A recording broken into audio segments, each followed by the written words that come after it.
Welcome to be digital.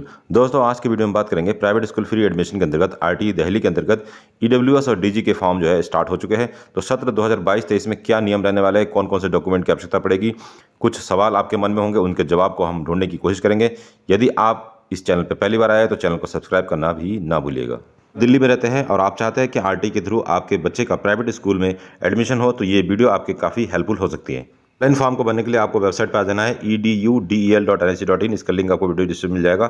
यहाँ पे आपको एक ऑप्शन मिलेगा EWS DG admission and EWS freeship admission. इस पर आपको क्लिक करना होगा और क्लिक करने के बाद आपके सामने इस तरीके का ऑप्शन आ जाएगा। लेकिन ये वेबसाइट अभी प्रॉपर काम नहीं कर रहा, तो जैसे ही वेबसाइट काम करने लगेगा तो इसके बारे में एक कंप्लीट वीडियो हमारे चैनल द्वारा अपलोड कर लिया जाएगा। फिलहाल हम बात करते हैं कि एडमिशन प्रोसेस क्या क्या रहने वाली है और कौन कौन से डॉक्यूमेंट आपको लगाने होंगे, किस किस क्लास में बच्चे का एडमिशन हो सकता है। तो इसकी कंप्लीट जानकारी आपको इस वीडियो में मिलने वाली है। तो हमारे चैनल द्वारा आरटीई के ऊपर कई सारे वीडियो अपलोड किए गए हैं और जिसका कि बहुत अच्छा रिस्पांस मिल रहा है। हम हमारे चैनल द्वारा उत्तराखंड, उत्तर प्रदेश और छत्तीसगढ़ और तमाम कई सारे राज्यों के ऊपर वीडियो बनाए जा चुके हैं, क्योंकि आरटीई एक ऐसा नियम है जिसमें हर स्टेट की अलग अलग वेबसाइट है और हर स्टेट का रूल थोड़ा बहुत अलग है।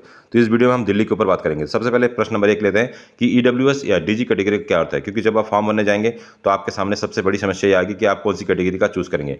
तो यहाँ पे देखते हैं, सबसे पहले ईडब्ल्यूएस कैटेगरी के अंदर आर्थिक रूप से जो कमजोर वर्ग के श्रेणी में आते हैं, जिनमें 1 लाख से कम आय मुख्य रूप से इसमें है। और डीजी का अर्थ है वंचित समूह से। दूसरा क्वेश्चन, दिल्ली के निजी गैर मान्यता प्राप्त स्कूलों में ईडब्ल्यूएस डीजी श्रेणी के तहत प्रवेश पत्र भरने की प्रक्रिया क्या है। तो ऑनलाइन प्रक्रिया है। ऑनलाइन प्रक्रिया आपको ऑनलाइन माध्यम से फॉर्म भरना होगा और प्रिंट आउट लेना होगा और लकी ड्रॉ का इंतजार करना होगा। और जैसे ही लकी ड्रॉ हो जाएगा तो आपके सामने जो है रिजल्ट घोषित कर दिया जाएगा और आपको पता चल जाएगा मेल द्वारा या फिर एसएमएस द्वारा कि आपके बच्चे का जो है एडमिशन होगा कि नहीं होगा। अगला प्रश्न है, ईडब्ल्यूएस या डीजी श्रेणी में किन स्कूलों में ऑनलाइन प्रवेश मांगा जा सकता है। तो दिल्ली स्कूल शिक्षा अधिनियम और नियम 1973 के तहत शिक्षा विभाग द्वारा मान्यता प्राप्त दिल्ली के सभी निजी गैर मान्यता प्राप्त या मान्यता प्राप्त स्कूल, केवल अल्पसंख्यक स्कूलों को छोड़ के, जो माइनॉरिटीज के स्कूल है उनको छोड़ के सारे जो प्राइवेट स्कूल है उसमें जो है आरटीई के थ्रू एडमिशन लिए जा सकते हैं और उनको लेना, बच्चों का एडमिशन लेना अनिवार्य है। अगला प्रश्न है, किस कक्षा में ईडब्ल्यूएस या डीजी प्रवेश ऑनलाइन मांगे जा सकते हैं। तो यह ऑनलाइन मॉड्यूल केवल ईडब्ल्यूएस डीजी श्रेणी के तहत प्रवेश स्तर की किसी भी कक्षा, यानी कि नर्सरी या प्री स्कूल या प्री प्राइमरी कक्षा, केजी या प्री प्राइमरी कक्षा या फिर क्लास 1 में एडमिशन लिया जा सकते हैं। क्लास 2 या क्लास 8 में एडमिशन नहीं लिए जा सकते हैं, आपको विशेष रूप से बता दे रहा हूँ। लेकिन कक्षा 1 में या फिर प्री नर्सरी क्लास में एडमिशन होने के बाद कक्षा 8 तक आपका बच्चा जो है फ्री ऑफ कॉस्ट आपके नज़दीक के प्राइवेट स्कूल में पढ़ाई कर सकता है। अगला प्रश्न है, एक स्कूल में ईडब्ल्यूएस या डीजी श्रेणी के तहत कितने प्रतिशत सीटें उपलब्ध होती है। तो किसी भी स्कूल में जो है 25% सीटें उपलब्ध होती है। मान लीजिए किसी कक्षा में 40 बच्चों का एडमिशन की कैपेसिटी है, तो 40 का जो 25% है, तो अर्थात 10 सीटें जो है आरटीई के अंतर्गत रिजर्व रखी जाती है और 10 सीटों में ही एडमिशन होता है पर्टिकुलर उसी स्कूल में। अगला प्रश्न है, ईडब्ल्यूएस या आर्थिक रूप से कमजोर वर्ग श्रेणी में कौन कौन आता है। बहुत महत्वपूर्ण प्रश्न है। ऐसा बच्चा जिसके माता पिता के परिवार की सभी स्रोतों से आए, माता की आय प्लस पिता की आय, दोनों की आय को कंबाइन करके यदि 1 लाख रुपए से कम के नीचे है तो आपकी जो कैटेगरी होगी वो ईडब्ल्यूएस आपको सेलेक्ट करना होगा। अगला प्रश्न है, डीजी या वंचित समूह के श्रेणी में कौन आते हैं। तो यदि आप अनुसूचित जाति से संबंध रखते हैं या अनुसूचित जनजाति से है या ओबीसी नॉन क्रीमी लेयर से है या विकलांगता से पीड़ित विशेष आवश्यकता वाले बच्चे, अर्थात आपके बच्चे जो है विकलांग है, उसका प्रमाण पत्र आपके पास होना चाहिए। या किशोर न्याय अधिनियम में परिभाषित अनाथ है कोई बच्चा, या ट्रांसजेंडर है या एचआईवी से पीड़ित कोई बच्चा है। तो इनमें से कोई भी कैटेगरी में यदि आते हैं तो आपको डीजी या वंचित समूह सेलेक्ट करना होगा और इसका प्रमाण पत्र भी आपके पास होना चाहिए। अगला प्रश्न है, ईडब्ल्यूएस या डीजी श्रेणी के लिए आवश्यक दस्तावेज क्या है। तो ईडब्ल्यूएस या डीजी के लिए, ईडब्ल्यूएस के लिए जो प्रमाण पत्र है मेनली है आय प्रमाण पत्र। और आय प्रमाण पत्र जो है एक राजस्व अधिकारी द्वारा जो तहसीलदार से कम का नहीं होना चाहिए, वो हो सकता है, आपको उसको बनाना पड़ेगा। डीजी कैटेगरी के लिए देखते हैं, तो डीजी कैटेगरी में SC, ST, OBC non creamy layer प्रमाण पत्र होना चाहिए आपके पास। कोई भी एक प्रमाण पत्र होगा तो आप फॉर्म भर सकते हैं, लेकिन ये जो प्रमाण पत्र है तहसीलदार, कम से कम तहसीलदार द्वारा बनवाया होना चाहिए। और विशेष आवश्यकता वाले बच्चे यदि है तो उसमें विकलांग वाले बच्चे आ जाते हैं, तो ये सरकार द्वारा जारी प्रमाण पत्र आपके पास होना चाहिए। या फिर अनाथ या ट्रांसजेंडर है तो उसका प्रमाण पत्र आपके पास होना चाहिए। या एचआईवी से पीड़ित जो यदि कोई बच्चा है तो उसका भी प्रमाण पत्र होना चाहिए।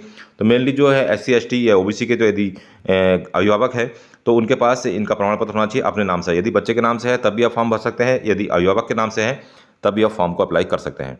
अगला प्रश्न लेते हैं, यदि मेरे पास बीपीएल एएवाई खाद्य सुरक्षा कार्ड है तो क्या ईडब्ल्यूएस श्रेणी के अंतर्गत आवेदन करने के लिए आय प्रमाण पत्र होना आवश्यक है। तो इसका उत्तर है नहीं है, आय प्रमाण पत्र की आवश्यकता नहीं है। यदि आप डीजी कैटेगरी सेलेक्ट करेंगे तो डीजी कैटेगरी के अंतर्गत आपको आय प्रमाण पत्र की कोई आवश्यकता नहीं पड़ेगी।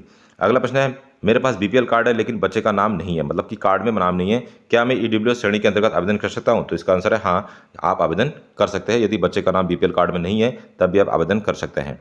अगला प्रश्न है, क्या मेरे पास खाद्य सुरक्षा कार्ड है लेकिन इसमें जारी करने की कोई तारीख नहीं है, तो क्या आवेदन ऑनलाइन भरा जा सकता है? तो इसके संबंध में नियम यह है कि खाद्य सुरक्षा कार्ड के मामले में जारी करने की तिथि भरना अनिवार्य है, आप इसके बिना आवेदन नहीं कर सकते हैं। अगला प्रश्न है कि मेरे पास जाति प्रमाण पत्र है लेकिन मेरे बच्चे के पास नहीं है, क्या मैं डीजी श्रेणी के प्रवेश के लिए आवेदन कर सकता हूं? बहुत ही महत्वपूर्ण प्रश्न है, कई बार ये कमेंट्स में पूछा जाता है। तो हाँ, इसका आंसर है हाँ, यदि आपके पास जाति प्रमाण पत्र है और बच्चे के पास जाति प्रमाण पत्र नहीं है, क्योंकि ऑब्वियसली जो कक्षा 1 का बच्चा होता है उसके जाति प्रमाण पत्र नहीं बनाए जाते हैं, तो जो पेरेंट्स के जाति प्रमाण पत्र है उनसे आप आवेदन फॉर्म भर सकते हैं, लेकिन जाति प्रमाण पत्र आपका दिल्ली से बना हुआ होना चाहिए। अगला क्वेश्चन है, क्या मेरा जाति प्रमाण दूसरे राज्य द्वारा जारी किया गया है, क्या यहाँ डीजी श्रेणी के लिए मेरे वार्ड में प्रवेश के लिए मान्य है? तो ऑब्वियसली दिल्ली में बहुत सारे जो दूसरे राज्य के लोग हैं वो रहते हैं, तो लेकिन अगर आपके पास दूसरे राज्य का जाति प्रमाण पत्र है तो आप आवेदन फॉर्म नहीं भर सकते, क्योंकि इसमें दिया हुआ है कि जाति प्रमाण पत्र जो है दिल्ली सरकार द्वारा जो है जारी किया हुआ होना चाहिए, तभी आप फॉर्म को अप्लाई कर सकते हैं। अगला महत्वपूर्ण प्रश्न है, अगर मेरे पास आय प्रमाण पत्र की वैधता समाप्त हो गई है तो मैं कैसे आवेदन कर सकता हूं? क्योंकि जो आय प्रमाण पत्र होता है वो उसकी जो वैधता होती है, वैलिडिटी होती है, वो 1 साल की होती है, तो 1 साल से ऊपर यदि हो गया तो वो उसकी वैलिडिटी खत्म हो चुकी है। तो ऐसे कंडीशन में आपको नया आवेदन पत्र आय प्रमाण पत्र के लिए भरना होगा, और जब आप फॉर्म को अप्लाई करेंगे तो उसमें ऑप्शन आ जाएगा, उस विकल्प को चूज करना होगा कि आपने आवेदन आय प्रमाण पत्र बनाने के लिए आवेदन कर दिया है, तो आवेदन संख्या डाल के आप जो है बगैर आय प्रमाण पत्र बनवाए भी फॉर्म को अप्लाई कर सकते हैं। अगला प्रश्न है, मेरा आय जाति प्रमाण पत्र अभी तक जारी नहीं किया है और यह अभी प्रक्रियाधीन है, क्या मैं आवेदन कर सकता हूं? तो आवेदन प्रक्रिया में अप्लाइड फॉर का विकल्प का दिया रखा है, और फिर आय जाति प्रमाण पत्र की रसीद आवेदन संख्या का उपयोग करके आप फॉर्म भर सकते हैं। मतलब कि यदि आपने आय या जाति प्रमाण पत्र बनवाने के लिए दिया है लेकिन प्रमाण पत्र भी बना नहीं है, तो जैसे ही आप आय के लिए या जाति के लिए अप्लाई करते हैं तो एक आपको आवेदन संख्या आपको मिल जाती है, तो उस आवेदन संख्या के द्वारा भी आप फॉर्म को अप्लाई कर सकते हैं। अगला प्रश्न है, मेरे पास अपने बच्चे की जन्मतिथि का कोई प्रमाण पत्र नहीं है, मैं कैसे आवेदन कर सकता हूं? बहुत सारे अभिभावक के सामने ये समस्या आ सकती है, तो उसके बारे में एक नोटिफिकेशन दे रखा है कि जन्मतिथि के बारे में माता पिता की ओर से लिखित घोषणा यदि की जाती है, किसी आपको व्हाइट पेपर लेना होगा और उसमें आप घोषित करेंगे कि मेरे बच्चे की जो जन्मतिथि है वो इतनी इतनी है, तो उसको भी एक वैध प्रमाण पत्र के रूप में माना जा सकता है। लेकिन जब आपके बच्चे का एडमिशन हो जाएगा तब तक आपको जो है डेट ऑफ बर्थ की वाली सर्टिफिकेट आपको बनवाना पड़ेगा। 17वां नंबर प्रश्न है, ऐसे कौन कौन से दस्तावेज हैं जिन्हें पते के रूप में आप प्रमाण लगा सकते हैं? क्योंकि ये जो डॉक्यूमेंट है ये बहुत ही इंपॉर्टेंट है, क्योंकि पते के रूप में जो भी आप डॉक्यूमेंट लगाएंगे उसी डॉक्यूमेंट के आधार पर ही आपके स्कूल, आपके बच्चे का जो स्कूल है वो आपको दिखाई देगा। मैक्सिमम 6 किलोमीटर तक के जो स्कूल कवर अब इसमें किए जाएंगे। तो पते के रूप में आप कौन कौन से डॉक्यूमेंट लगा सकते हैं? राशन कार्ड में बच्चे के नाम वाले माता पिता के नाम से जारी राशन कार्ड, यदि आपके पास राशन कार्ड है तो राशन कार्ड में बच्चे का नाम अवश्य होना चाहिए, तो आप पते के रूप में राशन कार्ड का यूज़ कर सकते हैं। बच्चे या माता पिता के अधिवास अर्थात निवास प्रमाण पत्र, यदि बच्चे का नाम का हो या फिर माता पिता के नाम क्या हो तो आप उसको भी लगा सकते हैं। माता पिता में से किसी की मतदाता पहचान पत्र यदि आपके पास है दिल्ली का तो भी आप लगा सकते हैं। बिजली का बिल दिल्ली का है या फिर टेलीफोन बिल है, बिजली का पानी का बिल है तो भी आप लगा सकते हैं। सरकार द्वारा जारी माता पिता के बच्चे का विशिष्ट पहचान पत्र या आधार जो है वो ये भी आप लगा सकते हैं। और माता पिता या बच्चे में से किसी के नाम पासपोर्ट या फिर रेंट एग्रीमेंट का वैध प्रमाण पत्र है, तो जो लोग रेंट में रहते हैं वो भी फॉर्म भर सकते हैं, बशर्ते आपके पास रेंट एग्रीमेंट का एक प्रमाण पत्र आपके पास होना चाहिए, तब भी आप इस फॉर्म को अप्लाई कर सकते हैं। अगला प्रश्न है, ऐसे कौन कौन से दस्तावेज हैं जिन्हें जन्म के प्रमाण पत्र के रूप में माना जा सकता है? तो जन्म, मृत्यु या विवाह प्रमाण पत्र अधिनियम 1969 के अंतर्गत यदि जन्म प्रमाण पत्र आपका बना हुआ है आपके बच्चे का तो आप उसको यूज़ कर सकते हैं। अस्पताल सहायक नर्स या मिडवाइफ, ANM रजिस्टर्ड रिकॉर्ड का भी यूज़ कर सकते हैं, आंगनबाड़ी रिकॉर्ड का भी यूज़ कर सकते हैं, या माता पिता अभिभावक द्वारा बच्चे की उम्र की घोषणा यदि आप बनवा के देते हैं तब भी आप उसका यूज़ कर सकते हैं। अगला प्रश्न है, क्या डीजी श्रेणी के लिए आय प्रमाण पत्र की आवश्यकता पड़ेगी? तो बहुत ही एक इंपॉर्टेंट क्वेश्चन है। जो लोग डीजी श्रेणी अप्लाई करेंगे उनके लिए आय प्रमाण पत्र की कोई आवश्यकता नहीं है। डीजी श्रेणी के लिए आय प्रमाण पत्र की कोई आवश्यकता नहीं है, इसको आपको ध्यान रखना है। यदि आप SC ST OBC श्रेणी में आते हैं तो आपको आय प्रमाण पत्र बनाने की जरूरत नहीं पड़ेगी। अगला प्रश्न सबसे महत्वपूर्ण है, प्रवेश स्तर की कक्षाओं में EWS या डीजी प्रवेश के लिए आयु का मानदंड क्या है? क्योंकि हर कोई बच्चा इसमें एडमिशन नहीं ले सकता है, तो आपको ध्यान रखना है कि यदि आपके बच्चे की जो उम्र है वो 3 से लेकर 5 वर्ष तक है और आपको उम्र किससे घटानी है? 31/3/2022 से आपको अपने बच्चे की डेट ऑफ बर्थ घटानी है। और डेट ऑफ बर्थ घटाने के बाद यदि आपके बच्चे की उम्र 3 से लेकर 5 वर्ष के बीच में आती है तो आप नर्सरी क्लास के लिए फॉर्म को अप्लाई कर सकते हैं। यदि आपके बच्चे की उम्र 4 से 6 वर्ष है और घटाना किससे है? 31/3/2022 से आपके बच्चे की डेट ऑफ बर्थ घटानी है, तो आप KG क्लास के लिए आवेदन कर सकते हैं। और यदि आपके बच्चे की उम्र 5 से 7 वर्ष के बीच में है तो आप क्लास 1 के लिए अप्लाई कर सकते हैं। तो आप देख लीजिए, 3 से लेके कुल मिला के 3 से लेके 7 वर्ष तक के जो बच्चे हैं वो फॉर्म को अप्लाई कर सकते हैं, लेकिन इससे अधिक यदि एक्सेस हो जाएगा तो आप फॉर्म को अप्लाई नहीं कर सकते हैं। प्रश्न है, मेरे 2 बच्चे या जुड़ा बच्चे है। यदि आपके 2 बच्चे हैं या फिर जुड़ा बच्चा है तो फिर ऑनलाइन फॉर्म भरने की प्रक्रिया क्या रहेगी? तो कृपया दोनों बच्चों के लिए अलग अलग आपको ऑनलाइन आवेदन करना होगा। आप दोनों बच्चों के लिए अप्लाई कर सकते हैं फॉर्म को, इसमें कोई दिक्कत वाली बात नहीं है।